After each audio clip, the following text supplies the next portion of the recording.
good afternoon. Thank you for joining us today.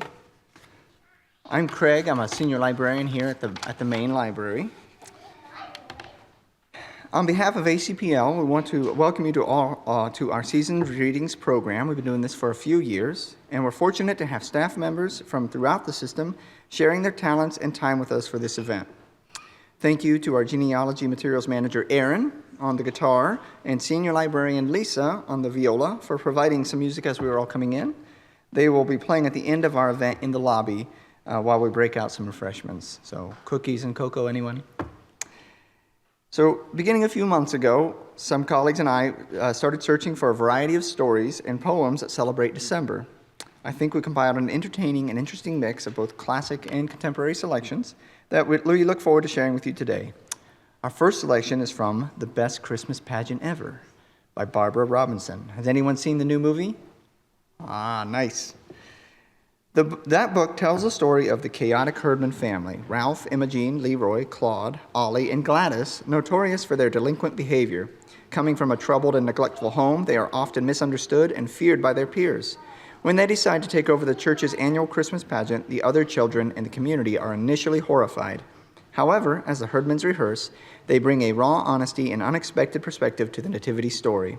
Their unorthodox interpretation of the Christmas pageant challenges the community's traditional views. The Herdmans inadvertently teach their community valuable lessons about acceptance, compassion, and the true spirit of Christmas. One of our children's librarians, Melissa, will now read a selection from Robinson's book. Now, this is going to be a dress rehearsal, Mother told us all, and right away, 3 or 4 baby angels began hollering that they forgot their wings. Half the angel choir had forgotten their robes, and Hobie Carmichael said he didn't have any kind of a costume. Wear your father's bathrobe, Charlie told him. That's what I do. He doesn't have a bathrobe. What does he hang around the house in? His underwear, Hobie said. I looked at Alice Wendelkin to see if she was going to write that down on her pad of paper, but Alice was standing all by herself in a corner patting her hair. Her hair was all washed and curled, and her robe was clean and pressed. She had even put Vaseline on her eyelids so they would shine in the candlelight, and everyone would say, "Who is that lovely girl in the angel choir? Why isn't she Mary?" Mother said the main point of a dress rehearsal isn't the costumes. The main point is to go right straight through without stopping, and that's what we're going to do, just as if we were doing it for the whole congregation. But it didn't work out that way. The baby angels came in at the wrong place and had to go back out again, and a whole gang of shepherds didn't come in at all for fear of Gladys. Imogen couldn't find the baby Jesus doll and wrapped up a great big memorial flower urn in the blanket and then dropped it on Ralph's foot. And half the angel choir sang "Away in a Manger," while the other half sang "O Little Town of Bethlehem." So we had to start over a lot. "I've got the baby here," Imogen barked at the wise men. "Don't touch him. I named him Jesus." "No, no, no." Mother came flying up the aisle. "Now, Imogen, you know you're not supposed to say anything. Nobody says anything in our pageant except the angel of the Lord and the choir singing carols. Mary and Joseph and the wise men make a lovely picture for us to look at while we think about Christmas and what it means." "All right," Mother said. "Now we'll start again and go right straight through and—" "I think I ought to tell them what his name is," Imogen said. "No. Besides, you remember it wasn't Mary who named the baby." "I told you," Ralph whacked Imogen on the back. "I named him." "Joseph didn't name the baby either," Mother said. "God sent an angel to tell Mary what his name should be." Imogen sniffed. "I would have named him Bill." Alice Wendelkin sucked in her breath, and I could hear her scratching on her pad of paper that Imogen Herdman would have called the baby Bill instead of Jesus. "Why didn't they let Mary name her own baby?" Imogen demanded. "What did that angel do? Just walk up and say, 'Name him Jesus'?" "Yes," Mother said, because she was in a hurry to get finished. But Alice Wendelkin had to open her big mouth. "I know what the angel said," Alice piped up.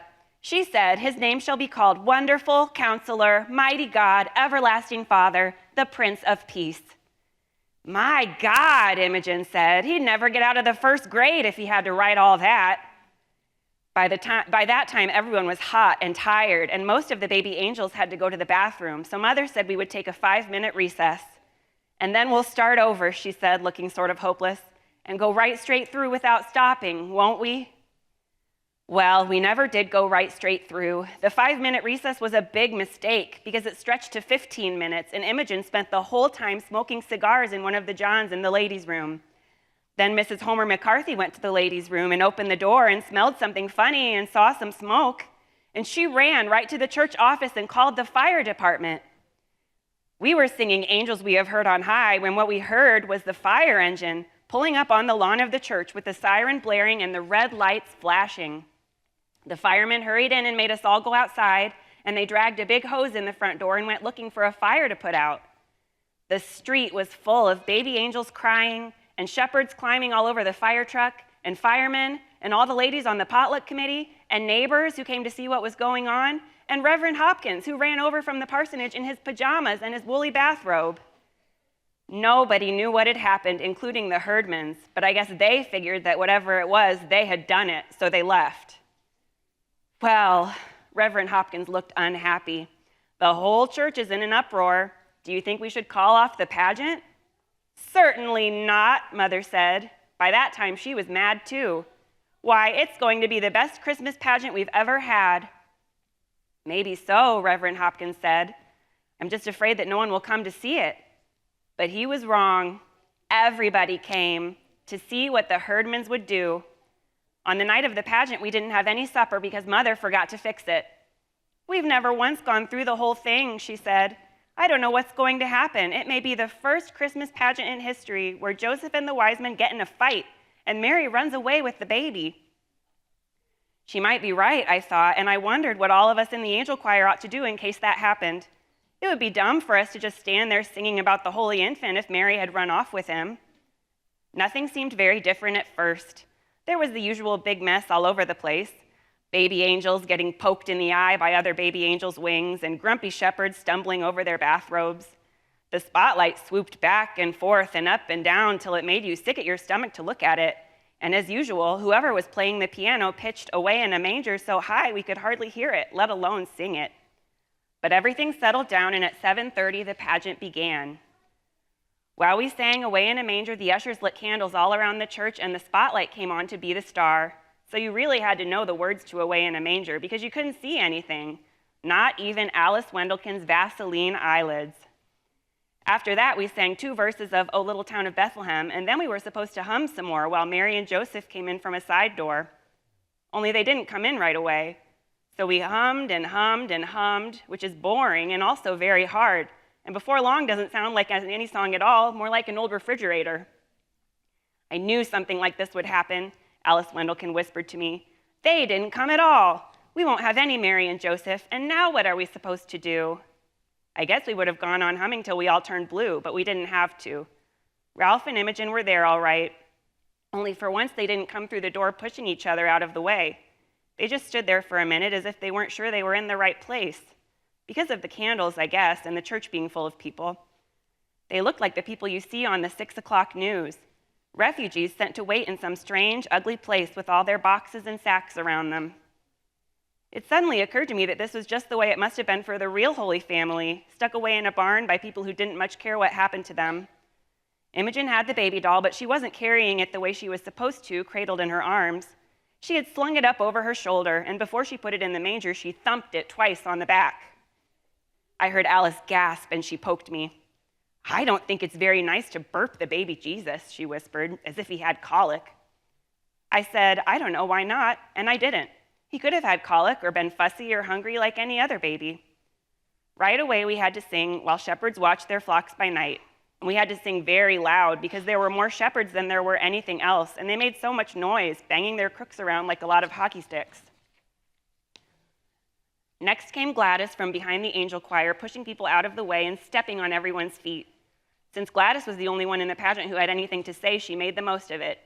Hey, unto you a child is born, she hollered, as if it was for sure the best news in the world. And all the shepherds trembled, sore afraid. Of Gladys mainly, but it looked good anyway. The boys sang We Three Kings of Orient Are, and everybody in the audience shifted around to watch the wise men march up the aisle. What have they got? Alice whispered. I didn't know, but whatever it was heavy. Leroy almost dropped it. He didn't have his frankincense jar, and Claude and Ollie didn't have anything, although they were supposed to bring the gold and myrrh. I knew this would happen, Alice said for the second time. I bet it's something awful. It was a ham, and right away I knew where it came from. My father was on the church charitable works committee. They give away food baskets at Christmas, and this was the Herdman's food basket ham. It still had the ribbon around it saying Merry Christmas. I'll bet they stole that, Alice said. They did not. It came from their food basket, and if they want to give away their own ham, I guess they can do it. But even if the Herdmans didn't like ham, that was Alice's next idea. They had never before in their lives given anything away except lumps on the head, so you had to be impressed. While we sang What Child Is This?, the wise men were supposed to confer among themselves and then leave by a different door so everyone would understand that they were going home another way. But the Herdmans forgot, or didn't want to, or something, because they didn't confer and they didn't leave either. They just sat there. They're ruining the whole thing, Alice whispered, but they weren't at all. As a matter of fact, it made perfect sense for the wise men to sit down and rest, and I said so. As for ruining the whole thing, it seemed to me that the Herdmans had improved the pageant by a lot just by doing what came naturally, like burping the baby, for instance, or thinking a ham would make a better present than a lot of perfumed oil. Usually by the time we got to Silent Night, which was always the last carol, I was fed up with the whole thing and couldn't wait for it to be over. But I didn't feel that way this time. I almost wished for the pageant to go on with the Herdmans in charge to see what else they would do that was different. Everyone sang Silent Night, including the audience. We sang all the verses too, and when we got to Son of God Loves Pure Light, I happened to look at Imogen and almost dropped my hymn book on a baby angel. Everyone had been waiting all this time for the Herdmans to do something absolutely unexpected.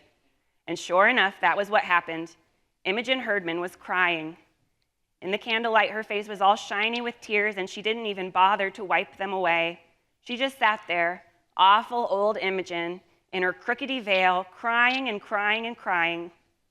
Well, it was the best Christmas pageant we ever had. Everybody said so, but nobody seemed to know why. When it was over, people stood around the lobby of the church talking about what was different this year. There was something special, everyone said. They couldn't put their finger on what. Mrs. Wendelkin said, well, Mary, the mother of Jesus, had a black eye. That was something special. But only what you might expect, she added. She meant that it was the most natural thing in the world for a Herdman to have a black eye. But actually, nobody hit Imogen, and she didn't hit anyone else. Her eye wasn't really black either, just all puffy and swollen. She had walked into the corner of the choir robe cabinet in a kind of daze. Christmas just came over her all at once like a case of chills and fever, and so she was crying and walking into the furniture. Afterward, there were candy canes and little tiny testaments for everyone, and a poinsettia plant for my mother from the whole Sunday school. We put the costumes away and folded up the collapsible manger, and just before we left, my father snuffed out the last of the tall white candles. When we came out of the church that night, it was cold and clear, with crunchy snow underfoot and bright, bright stars overhead. And I thought about the angel of the Lord, Gladys, with her skinny legs and her dirty sneakers sticking out from under her robe, yelling at all of us everywhere, "Hey, unto you a child is born."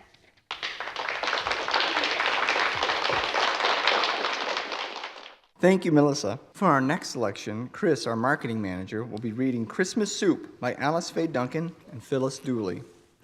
I'll let Chris tell you a bit more about this piece as he likes. And Chris, you have the floor. Good afternoon. As I was preparing for today's event and looking at a series of books to read, I chose this one, Christmas Soup.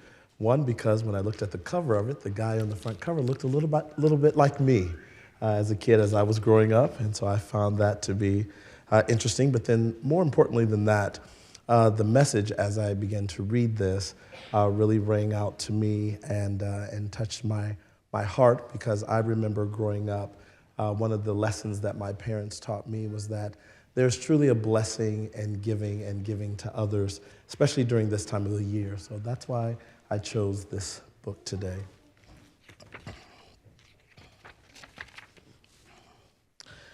Jack Bean's belly grumbled and growled. "Hey, Mama," he asked, "what's for dinner?" "Christmas soup," she answered. "Yuck," Jack said. "It's the same old watered-down soup every single year." "Aren't you hungry, honey?" Mama asked. Jack replied, "Not for Christmas soup." "What's your problem?" asked Nettie Jean. "I'm starving," answered Jack, "and I'm so sick of soup." "We know," said baby Fanny. "Maybe we should pray for something more this year." "Whatever," hissed Jack. "Dear Lord," prayed baby Fanny out loud, "thank you for Christmas soup. And please bless us with something more this year. In Jesus' name we pray, amen." Jack just rolled his eyes. "You pray for the same thing every year," he said, "and nothing ever happens." Jack pressed his face to the cold glass and breathed till the window turned frosty. Suddenly, something moved on their sidewalk. "Hey," he shouted, "somebody's coming. Maybe it's the pizza man." There was a knock at the door. Mama pulled the door wide open. Jack whistled. "Nope," he said, "that's not pizza." "May we come in?" asked the woman. "We're on our way to a homeless shelter, but we're too tired to walk another step." "Of course," said Mama. "After all, it's Christmas Eve." "Something smells real good," said the woman. "Oh, it's nothing but Christmas soup," said Jack. "Just plain old watered down red tomato soup." Said the little boy. "Could we please have some?" "Of course," said Mama. "Guests in this house always eat first." Mama Bean filled a bowl and handed it to the little boy. He slurped it down and gushed, "I love it. I've never had soup before." He wiped his face with his sleeve. Mama filled another bowl for the woman. She drank it down and said, "It's delicious." The strangers raised their brows for more, again and again, until they were full. "Look at their faces," whispered Jack. "They look totally different," baby Fanny whispered back. "Thank you," said the woman. "Before we found your home, people slammed doors in our faces." "You're welcome," Mama Bean said. "We don't have much at the holidays, but there's always Christmas soup." "Goodbye," Jack called. "Goodbye," baby Fanny echoed. "Merry Christmas, everybody," yelled the little boy. "And God bless you and your children," said the woman. "I believe he already has," said Mama Bean. When they sat back down to finish their dinner, Jack prayed, "Thanks, God, for everything you give us, even Christmas soup." Thank you.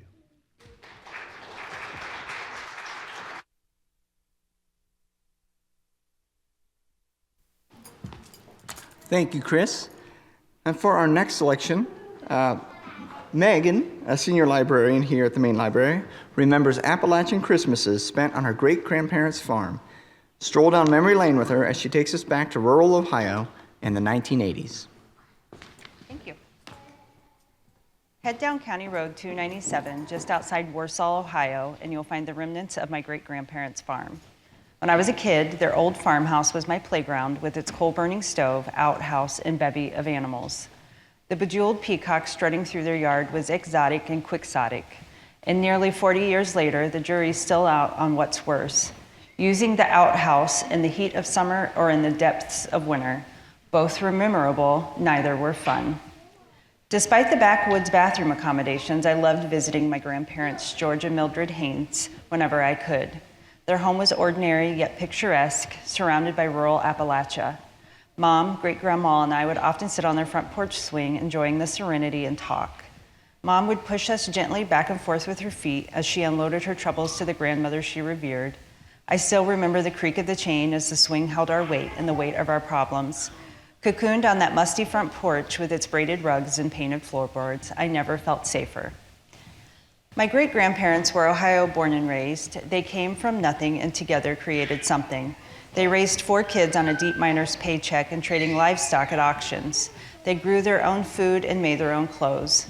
They couldn't or wouldn't allow a lot of luxuries. Anything from a catalog was too much and not to be afforded. Even after they discovered black gold on their property when I was 8, The only purchase they allowed themselves was a new mobile home with indoor plumbing. They placed it across the road from the old farmhouse they had called home for 50-plus years. The mobile home still sits where it was placed in 1987, an aluminum tribute to a modest life. Can you imagine being in your 70s, finding oil on your property, and buying a shiny new mobile home? Oh, the extravagance of my great-grandparents. Great-grandpa, who had used an outhouse his whole life, would still traipse across the road to use it. After a lifetime of going outside, he couldn't see why he needed to go inside. Even in the winter, he'd gear up and head over to the little wooden shed with a half moon on its door. Tucked behind a bush, you wouldn't know it was there unless you were looking for it, but he could find it in the dark. Finally, when he fell very ill, he consented to using the restroom indoors. I can only imagine this dismay it must have caused him. I especially remember going to see my great-grandma and great-grandpa at Christmas time. I enjoyed it more after they got the indoor plumbing. Lawrence Welk would be playing on the television set, and great-grandpa would be surrounded by his holiday haul, nuts and hard candies and tins of popcorn. After 80 years of living and not visiting a dentist, he barely had a tooth in his mouth, but he managed to eat all of his goodies. There would be a modest tree in the corner, short and squat. It was covered in big, fat, colorful bulbs. I don't remember any ornaments, and there were only a few packages underneath. Never ones to lead towards the extravagant, they were content with simple things. Reading through the family history a few years back, I came across a letter my great-grandmother wrote when she was a child to Santa Claus. The letter made it into the Coshocton Morning Tribune. It was 1916, and great-grandma asked for a sewing kit and an orange. She also asked for a stove and a washing machine. Since she was 6 years old, I cannot help but think they were for her own mother. The basic things she asked for helped me understand my precious great-grandmother a little more, envisioning her as a small child, requesting such simple things that shined a light on the way she was raised. It really was a different world. In my own childhood, I don't recall getting a gift from my great-grandparents, maybe a $5 bill, maybe a small bag of candy. I know I never unwrapped anything at their house, but I was never disappointed or sad that I didn't get a gift. Even as a child, I recognized that their presence in my life was enough. Great-grandma's hugs and homemade noodles, and great-grandpa's hearty laugh were the things I needed, not stuff. I had great-grandpa until I was 17, and great-grandma until I was 23. My mind travels back to those innocent days a lot, especially in our busy, stressful lives. What I wouldn't give to have another Christmas with my great-grandparents, all of us packed into their tiny living room while Christmas carols played and we visited. Those memories have lasted me a lifetime, longer than any trinket or toy would have. And then the hustle and bustle of my family's busy lives, this is the gift I want to impart to my own children. Remember the smells, the sounds, great-grandparents and aunts, the cousins and gatherings, commit it to memory.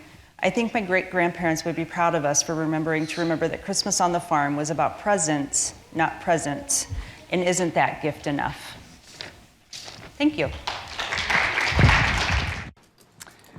So, talking about holiday memories, we all remember snow days, right? Some of us are still living through them. We also always remember to pause and reflect and be mindful during this very busy season, right? Well, John, one of our Access Fort Wayne assistant managers, has a couple of readings that address both of those issues. One, snow days, and one about reflecting and living in the moment during this time we have together.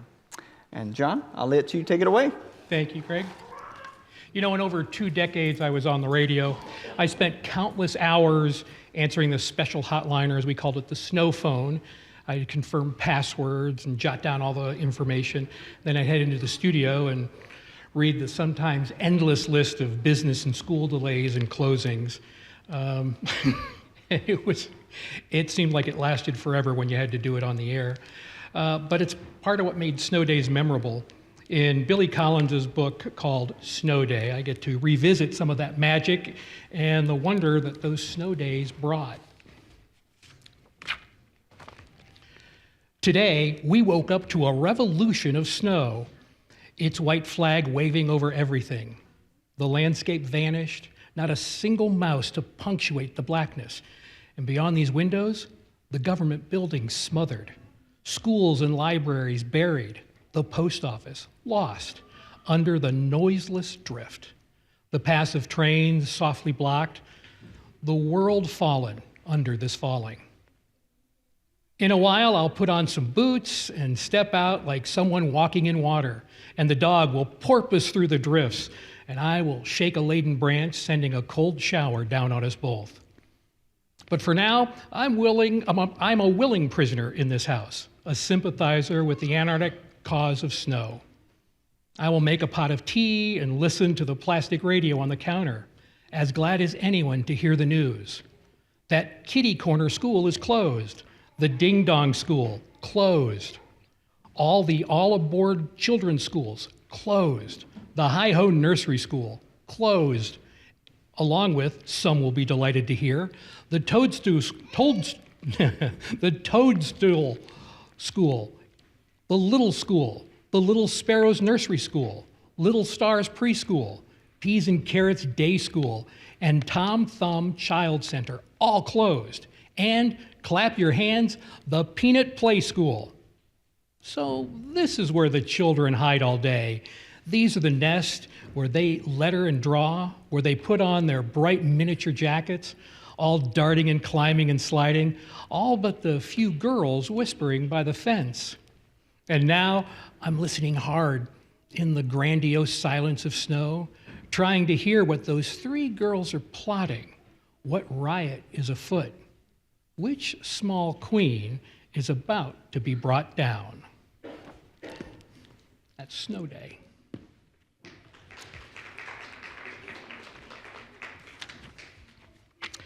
Yeah, as the years go by, the poem Cup of Christmas Tea by Tom Hegg becomes more meaningful each holiday season. It reminds me that the true spirit of the holidays isn't found in the hustle and bustle, the shopping, the parties, or even finding that perfect gift. Instead, it's in the memories we create with the people who matter most. This is A Cup of Christmas Tea by Tom Hegg. The log was in the fireplace, all spiced and set to burn. At last, the yearly Christmas race was in the clubhouse turn. The cards were in the mail, all the gifts beneath the tree, and 30 days reprieve till Visa catches up with me. And though smug satisfaction seemed the order of the day, something still was nagging me and would not go away. A week before, I had got a letter from my old great aunt. It read, "Of course I'll understand completely if you can't, but if you find you have some time, how wonderful if we could have a little chat and share a cup of Christmas tea." She'd had a mild stroke that year, which crippled her left side. Though housebound now, my folks had said it hadn't hurt her pride. They said, "She'd love to see you. What a nice thing it would be for you to go and maybe have a cup of Christmas tea." But boy, I didn't want to go. Oh, what a bitter pill to see an old relation and how far she'd gone downhill.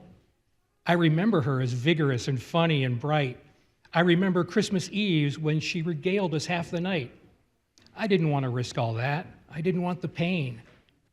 I didn't need to be depressed. I didn't need the strain. And what about my brother? Why not him? She's his aunt too. I thought I had it justified, but then before I knew, the reasons not to go I so painstakingly had built were cracking wide and crumbling in an acid rain of guilt.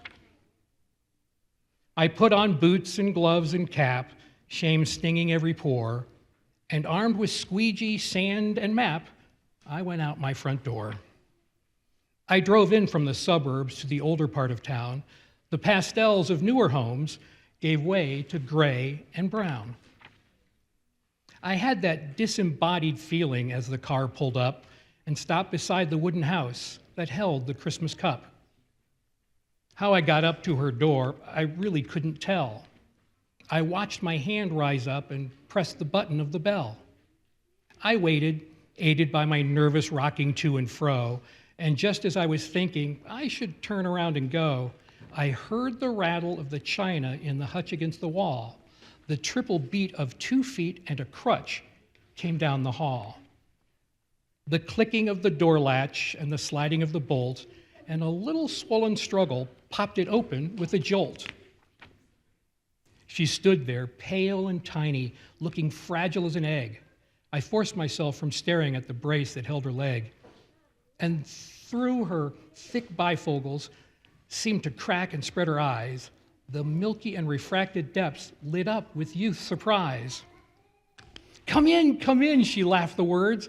She took me by the hand, and all my fears dissolved away as if by her command. We went inside, and then, before I knew how to react, before my eyes and ears and nose was Christmas past, alive, intact. The scent of candied oranges, of cinnamon and pine, the antique wooden soldiers in their military line. The porcelain nativity that I'd always loved so much. The Dresden and the crystal I'd been told I mustn't touch. My spirit fairly bolted like a child out of class and danced among the ornaments of calico and glass. Like magic, I was 6 again, deep in a Christmas spell, steeped in the million memories the boy inside knew well. And here, among old Christmas cards so lovingly displayed, a special place of honor for the ones we kids had made.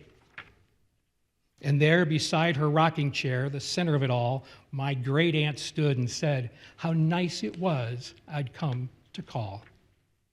I sat and rattled on about the weather and the flu. She listened very patiently, then smiled and said, "What's new?" Thoughts and words began to flow. I started making sense. I'd lost that phony breeziness I get when I get tense. She was still passionately interested in everything I did. She was positive, encouraging, like when I was a kid. Simple generalities still sent her into fits. She demanded the specifics, the particulars, the bits. We talked about the limitations that she had to face. She spoke with utter candor and with humor and good grace. Then, defying the reality of crutch and straightened knee, on wings of hospitality, she flew to brew the tea. I sat alone with feelings that I hadn't felt in years. I looked around at Christmas through a thick, hot blur of tears. And the candles and the holly she'd arranged on every shelf, the impossibly good cookies she still somehow baked herself. But these rich, tactile memories became quite pale and thin when measured by the Christmas my great aunt kept deep within. Her body halved and nearly spent, but my great aunt was whole. I saw a Christmas miracle, the triumph of a soul. The triple beat of 2 feet and a crutch came down the hall, the rattle of the china in the hutch against the wall. She poured 2 cups. She smiled, and then she handed one to me. And then we settled back and had a cup of Christmas tea. Thank you.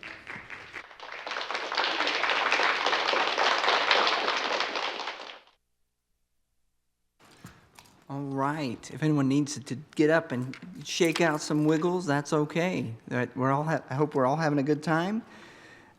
We've got another reading here now from Alan, our program director in Access Fort Wayne, and he'll be reading from The Father Christmas Letters by J.R.R. Tolkien. Now, it's my understanding that Alan and Mr. Tolkien go way back, but I'll let him tell you more about that. From 1920 to 1943, J.R.R. Tolkien, the famous English author of The Hobbit and The Lord of the Rings, made sure that his 4 children received yearly letters from Father Christmas. In these many short letters, Father Christmas described life at the North Pole and the many challenges of delivering toys to children all over the world. Often the letters included the hijinks of the North Polar Bear, who caused innumerable troubles for Father Christmas as he prepared for the big day on December 25th. I'm reminded every holiday season of how special Tolkien is to me. When I was about 12, my dear Aunt Anne and Uncle Roger gifted me a box set that included The Hobbit and The Lord of the Rings. These books were treasured and read multiple times. Although they are now dog-eared and faded, the books remain on my shelf, along with the joy I felt upon receiving them and reading them for the first time so long ago. let's begin with a letter from 1925. My dear boys, I am dreadfully busy this year. It makes my hand more shaky than ever when I think of it, and not very rich. In fact, awful things have been happening, and some of the presents have got spoiled.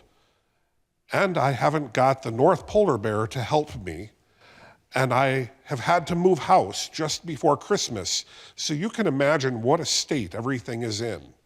And you will see why I have a new address and why I can only write one letter between you both. It all happened like this. One very windy day last November, my hood blew off and went and stuck on the top of the North Pole. I told him not to, but the North Polar Bear climbed up to the thin top to get it down, and he did. The pole broke in the middle and fell on the roof of my house. And the North Polar Bear fell through the hole it had made into the dining room with my hood over his nose. And all the snow fell off the roof into the house and melted and put out all the fires and ran down into the cellars where I was collecting this year's presents. And the North Polar Bear's leg got broken. He is well again now, but I was so cross with him that he says he won't try to help me again. I expect his temper is hurt and will be mended by next Christmas. I send you a picture of the accident in my new house on the cliffs above the North Pole with beautiful cellars in the cliffs. If John can't read my old shaky writing, I am 1,925 years old, he must get his father to. When is Michael going to read and write his own letters to me? Lots of love to you both and Christopher, whose name is rather like mine. That's all. Goodbye, Father Christmas. Jumping ahead, we read from 1929. There is a new member of the Tolkien family. Dear boys and girl, it is a light Christmas again, and I am glad to say the Northern Lights have been especially good. There is a lot to tell you. You have heard that the great polar bear chopped his paw when he was cutting Christmas trees, his right one. I mean not his left. Of course, it was wrong to cut it, and a pity too, for he spent a lot of the summer learning to write better so as to help me with my winter letters. We had a bonfire this year to please the polar bear to celebrate the coming in of winter. The snow elves let off all of the rockets together, which surprised us both. I have tried to draw you a picture of it, but really there were hundreds of rockets. You can't see the elves at all against the snow background. The bonfire made a hole in the ice and woke up the great seal, who happened to be underneath. The polar bear let off 20,000 silver sparklers afterwards. Used up all of my stock, so that is why I had none to send you. Then he went for a holiday to North Norway and stayed with a woodcutter called Olaf, and came back with his paw all bandaged at the beginning of our busy times. There seem more children than ever in England, Norway, Denmark, Sweden, and Germany, which are all countries I specially look after, and of course North America and Canada, not to speak of getting stuff down to the South Pole for children who expect to be looked after though they have gone to live in New Zealand or Australia or South Africa or China. It is a good thing clocks don't tell the same time all over the world, or I should never get around. Although when my magic is strongest at Christmas, I can do about 1,000 stockings a minute if I have it all planned out beforehand. You could hardly guess the enormous pile of lists I made out. I seldom get them mixed. But I am rather worried this year.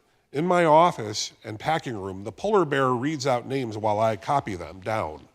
We had awful gales here, worse than you did, tearing clouds of snow to a million tatters, screaming like demons, burying my house almost to the roofs. Just at the worst, the polar bear said it was stuffy and opened a north window before I could stop him. You can guess the result. The North Polar Bear was buried in papers and lists, but that did not stop him laughing. Also, all my green and red ink was upset, as well as black, so I am writing in chalks and pencil. I have some black ink left, but I know you like colors, and the polar bear is using it to address parcels. I liked all your letters, very much indeed, my dears.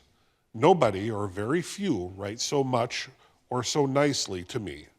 I'm specially pleased with Christopher's card and his letters and with his learning to write.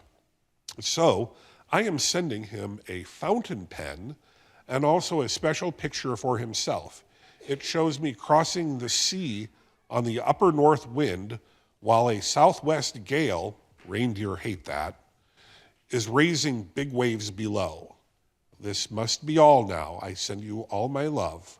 One more stocking to fill this year. I hope you will like your new house and the things I bring you. Your old Father Christmas.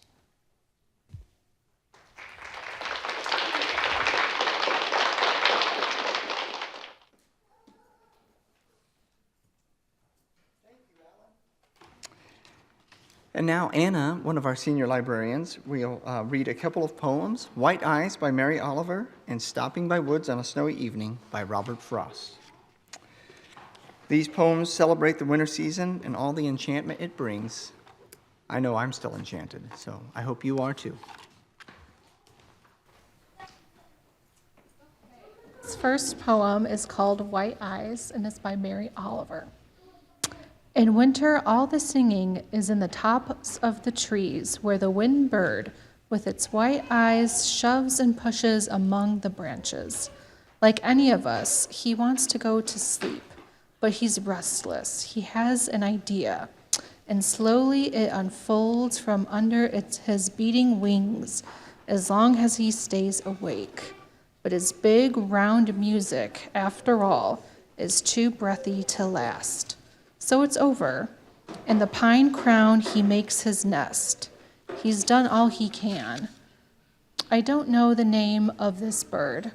I only imagine his glittering beak tucked in a white wing while in the clouds, which he has summoned from the north, which he has taught to be mild and silent, thicken and begin to fall into the world below like stars, or the feathers of some unimaginable bird that loves us, that is asleep now and silent, that he has turned itself into snow. Okay, and then this next poem is Stopping by Woods on a Snowy Evening. Whose woods these are, I think I know. His house is in the village, though. He will not see me stopping here to watch his woods fill up with snow. My little horse must think it queer to stop without a farmhouse near, between the woods and frozen lake, the darkest evening of the year. He gives his harness bells a shake to ask him if there is some mistake. The only other sounds the sweep of easy wind and downy flake. The woods are lovely, dark and deep, but I have promises to keep, and miles to go before I sleep. And miles to go before I sleep.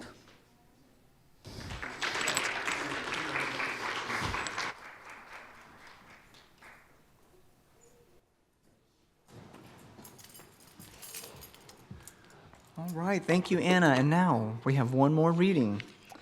Christine Sprunger is one of our Access Fort Wayne production assistants, and she discovered her reading as a child and has made it part of her Christmas tradition ever since. I think you'll find the author to be a familiar name, and I will give Christine the floor. Thanks. In 1985, I saw a new Bass and Rankin Christmas special called The Life and Adventures of Santa Claus. It was written by L. Frank Baum, who is the same person who wrote The Wizard of Oz. This was very exciting because I loved both the Oz movie and book. Upon learning that The Life and Adventures of Santa Claus was a book and I could read it, I bought it and read it. I've had the goal of reading it around Christmas time every year since. The book is less about Christmas as a holiday and more about Santa Claus, at least Baum's version of Santa. My choice of how Claus made the first toy had to do with the correlation of Santa and toys. I mean, why? How? Let's find out. One day, snowflakes filled all the air in the Laughing Valley, dancing boisterously toward the earth and clothing in pure white raiment the roof of Claus's dwelling. At night, Jack Frost rapped on the door. "Come in," cried Claus. "Come out," answered Jack, "for you have a fire inside." So Claus came out. He had known Jack Frost in the forest and liked the jolly rogue, even while he mistrusted him. "There will be rare sport for me tonight, Claus," shouted the sprite. "Isn't this glorious weather? I shall nip scores of noses and ears and toes before daybreak." "If you love me, Jack, spare the children," begged Claus. "And why?" asked the other in surprise. "They are tender and helpless," answered Claus. "But I love to nip the tender ones," declared Jack. "The older ones are tough and tire my fingers." "The young ones are weak and cannot fight you," said Claus. "True," agreed Jack thoughtfully. "Well, I will not pinch a child this night, if I can resist the temptation," he promised. "Good night, Claus." "Good night." The young man went in and closed the door, and Jack Frost ran on to the nearest village. Claus threw a log on the fire, which burned up brightly. Beside the hearth sat Blinky, a big cat given to him by Peter the Knook. Her fur was soft and glossy, and she purred never-ending songs of contentment. "I shall not see the children again soon," said Claus to the cat, who kindly paused in her song to listen. "The winter is upon us. The snow will be deep for many days, and I shall be unable to play with my little friends." The cat raised a paw and stroked her nose thoughtfully, but made no reply. So long as the fire burned and Claus sat in his easy chair by the hearth, she did not mind the weather. So passed many days and many long evenings. The cupboard was always full, but Claus became weary with having nothing to do more than to feed the fire from the big wood pile the Knooks had brought him. One evening, he picked up a stick of wood and began to cut it with a sharp knife. He had no thought at first except to occupy his time. He whistled and sang to the cat as he carved away portions of the stick. Puss sat up on her haunches and watched him, listening at the same time to her master's merry whistle, which she lived to hear more than her own purring songs. Claus glanced at Puss and then at the stick he was whittling, until presently the wood began to have a shape, and the shape was like the head of a cat, 2 ears sticking upward. Claus stopped whistling to laugh, and then both he and the cat looked at the wooden image in some surprise. Then he carved out the eyes and the nose and rounded the lower part of the head so it rested upon a neck. Puss hardly knew what to make of it now and sat up stiffly as if watching with some suspicion what would come next. Claus knew. The head had gave him an idea. He plied his knife carefully with skill, forming slowly the body of the cat, which he made to sit upon its haunches, as the real cat did, with her tail wound around her 2 front legs. The work cost him much time, but the evening was long, and he had nothing better to do. Finally, he gave a loud, delighted laugh at the result of his labors and placed the wooden cat, now completed, upon the hearth opposite the real one. Puss thereupon glared at her image, raised her hair in anger, and uttered a defiant mew. The wooden cat paid no attention, and Claus, much amused, laughed again. Then Blinky advanced toward the wooden image to eye it closely and smell it intelligently. Eyes and nose told her the creature was wood, in spite of its natural appearance. So Puss resumed her seat and her purring, but as she neatly washed her face with padded paw, she cast more than one admiring glance at her clever master. Perhaps she felt the same satisfaction as we feel when we look upon a good photograph of ourselves. The cat's master was himself pleased with his handiwork, without knowing exactly why. Indeed, he had great cause to congratulate himself that night, and all the children throughout the world should have joined him in rejoicing, for Claus had made his first toy.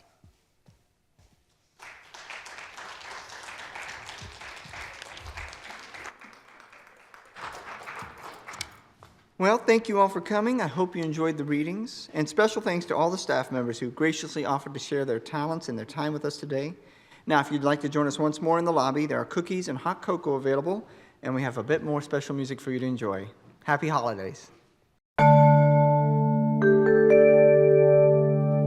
Production facilities provided by Access Fort Wayne. Learn more under the Services tab at acpl.info.